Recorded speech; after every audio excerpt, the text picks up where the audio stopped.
Hello, c'est Clément et Fanny. Et on se retrouve aujourd'hui pour une nouvelle vidéo. On va vous faire la petite présentation du manoir qui se trouve derrière nous.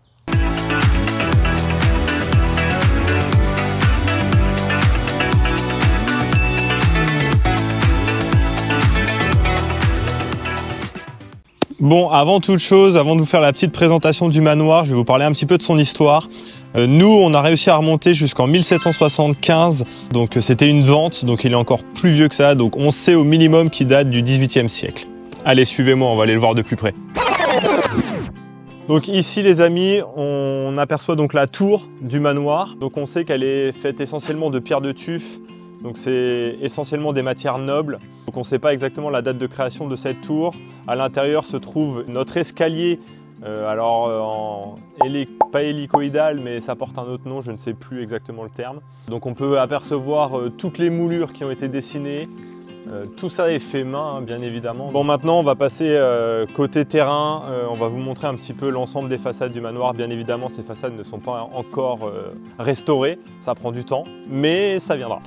Voilà, donc ici on peut apercevoir en fait le parc, donc, qui a une surface lui de 1,5 hectare.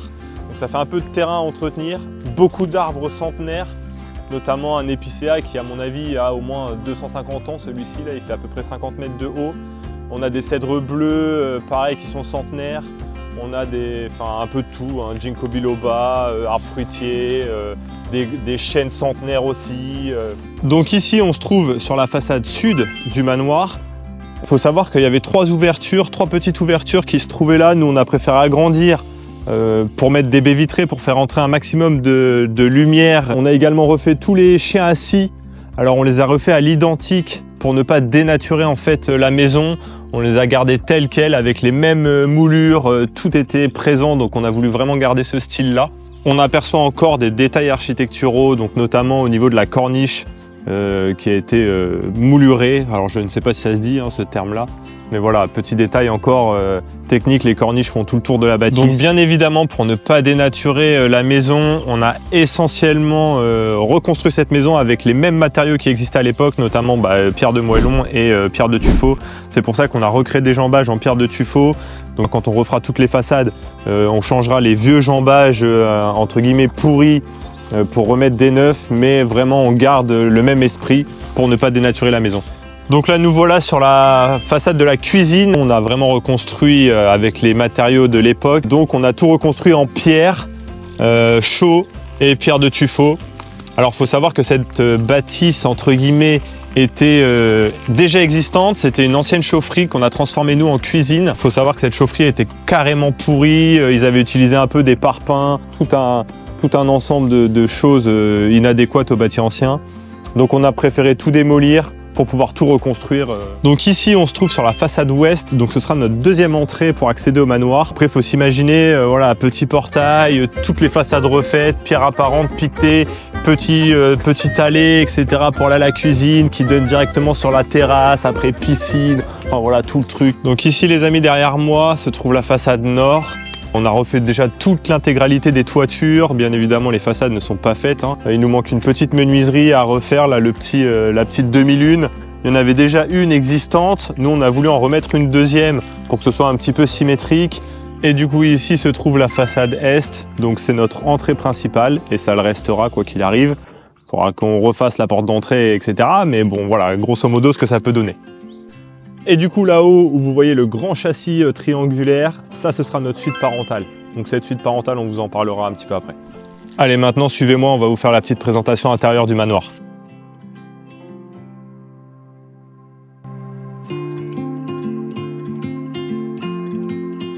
Ok, donc nous voici dans la cuisine. Donc là on est rentré par la deuxième entrée parce que la première entrée principale est complètement bouchée, hein, elle est obstruée, donc c'est pas possible pour le moment.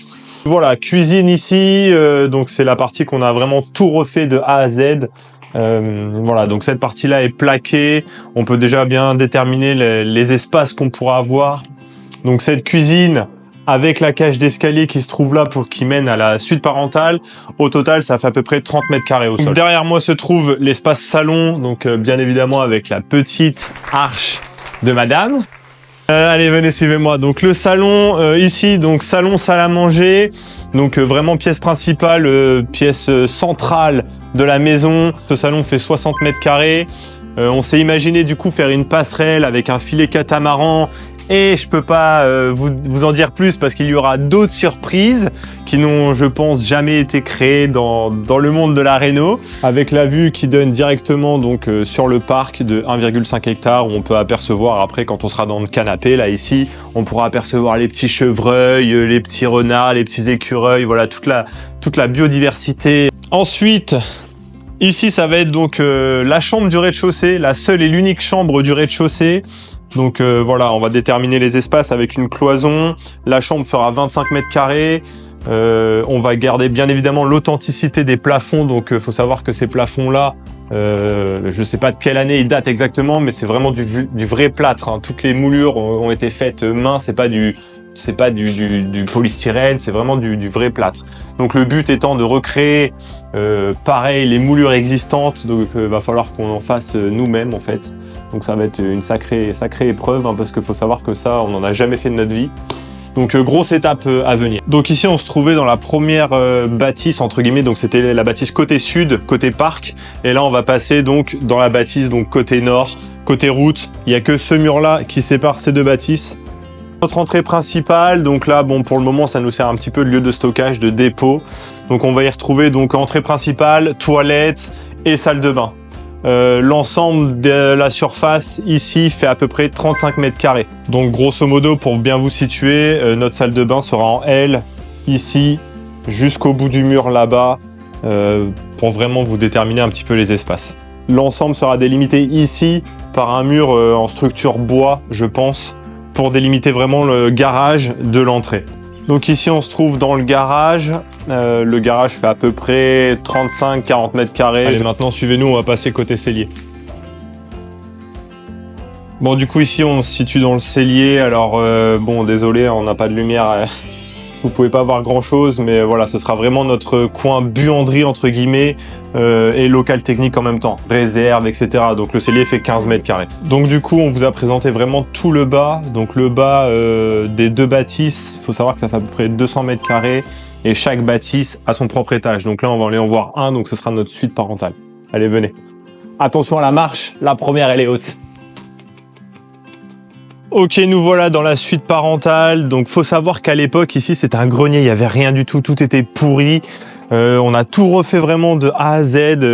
Plancher, toiture. Là, on a fini l'isolation. On va s'apprête justement à plaquer. Donc, surface au sol de cette suite parentale, il y a à peu près 100 mètres carrés, on va dire. Donc voilà, gros potentiel. Après, avec la loi Carrez, forcément, on perd un peu. On a déjà commencé un petit peu avec Fanny à déterminer l'emplacement des cloisons, l'emplacement de la salle de bain, dressing, voilà, il y aura tout. Donc ici, il y a le coin bureau, chambre, tout sera ouvert. Il y aura juste une petite tête de lit là, mais tout sera ouvert quand même. Ici, on sera dans la partie dressing, parce qu'il faut un grand dressing pour madame quand même. Et ici, du coup, pareil, cloison au sol déterminée. Et ici, tout ce qui est salle de bain avec double vasque, douche à l'italienne et baignoire sur une petite marche face à la fameuse baie vitrée. Donc je réponds déjà à des questions qui je pense seront posées plus tard. Vous inquiétez pas, donc salle de bain face au châssis fixe, ne vous inquiétez pas, il y aura un film, donc les gens ne pourront pas voir en fait à l'intérieur ce qui se passe. Hein. Quand on sera tout nu pour prendre notre douche, il y aura personne qui pourra le voir, hein, de jour, de nuit, donc voilà, vous inquiétez pas, ça c'est sûr et certain. Ici on se trouve donc dans l'étage de la maison côté sud, d'accord, pour ceux qui ont suivi un petit peu le concept. Faudra s'imaginer qu'ici c'est une chambre, donc pour le moment c'est là où on vit. Alors c'est un petit peu mode camping, mais ici ça sera une chambre. La chambre fera à peu près 25-30 mètres carrés avec le couloir. Donc pareil, hein, le couloir ici tout en longueur. Deuxième chambre ici, je vous laisse découvrir. Et du coup après dans le fond, petite salle de bain.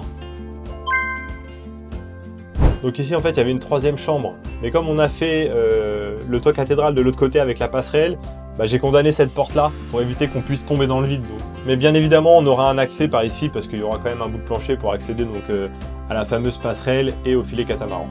Donc pour rappel, chaque étage fait 100 mètres carrés chacun, chaque rez-de-chaussée fait 100 mètres carrés chacun aussi. Donc voilà, au total 400 mètres carrés. Il faut savoir que du coup, hein, je vous le rappelle, on n'est que deux à rénover entièrement ce manoir, donc ça prend beaucoup de temps, énormément de travail. De plus, on essaye vraiment de respecter le bâti ancien, donc on utilise vraiment les matériaux comme par exemple, vous voyez, de la fibre de bois derrière moi, on n'utilise que de la chaux, pas de ciment, etc. Donc voilà, ça nous rajoute un petit peu plus de difficultés, mais bon, on y arrive petit à petit. Bon, en tout cas, on espère que ce petit home tour de Clément vous a plu et que ça vous a permis d'en apprendre un peu plus sur le manoir. Juste petite précision, il faut savoir que ce manoir, c'est quelque chose de sentimental. Pour ceux qui ne le savent pas, il appartenait à ma famille depuis 6 générations et particulièrement à mon arrière-grand-mère. Donc on s'est occupé d'elle d'ailleurs pendant un certain nombre d'années et elle voulait absolument qu'il reste dans la famille. Donc, elle voulait surtout que ce soit nous qui le rachetions en fait, donc voilà, promesse tenue. Donc en tout cas, on espère que de là-haut, elle sera fière de nous. Donc si vous voulez en apprendre un peu plus sur le manoir et continuer à découvrir son auto-rénovation, abonne-toi pour la suite des travaux.